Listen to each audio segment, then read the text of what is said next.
राहुल गांधी का आवाम को social media के जरिए पैगाम। सोशल मीडिया पैगाम के जरिए राहुल गांधी ने आवाम से कहा है कि ये इंतखाबात जमहूरियत और दस्तूर को बचाने के हैं।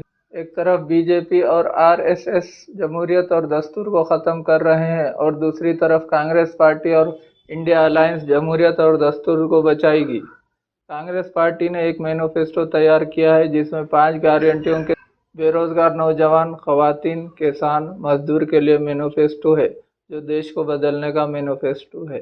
लिहाजा राहुल गांधी ने आवाम से अपील की है कि वो कांग्रेस के हक में वोट देकर मुल्क की जमहूरियत और दस्तूर को बचाएं। नमस्कार, मैं राहुल गांधी। ये चुनाव लोकतंत्र को और संविधान को बचाने का चुनाव है। एक तरफ बीजेपी और आरएसएस जो लोकतंत्र को खत्म करने की कोशिश कर रही है और संविधान को नष्ट कर रही है, और दूसरी तरफ कांग्रेस पार्टी और इंडिया अलायंस जो संविधान को और लोकतंत्र को बचा रही है। कन्याकुमारी से कश्मीर तक हम पैदल चले, 4000 किलोमीटर चले, मणिपुर से महाराष्ट्र चले, आपसे बातचीत करके आपके दिल के अंदर जो था उसको सुनकर हमने क्रांतिकारी मैनिफेस्टो बनाया है। ये आपका मैनिफेस्टो है, कांग्रेस पार्टी ने बनाया है मगर आवाज आपकी है। 5 गारंटीज दी हैं हमने। नरेंद्र मोदी जी ने 22-25 लोगों को अरबपति बनाया, हम करोड़ों महिलाओं और युवाओं को लाखपति बनाने जा रहे हैं। किसानों को गारंटी लीगल एमएसपी दे रहे हैं, उनका कर्जा माफ कर रहे हैं, मजदूरों को मिनिमम वेज 400 रुपए की दे रहे हैं। तो ये देश को बदलने का मैनिफेस्टो है, क्रांतिकारी मैनिफेस्टो है।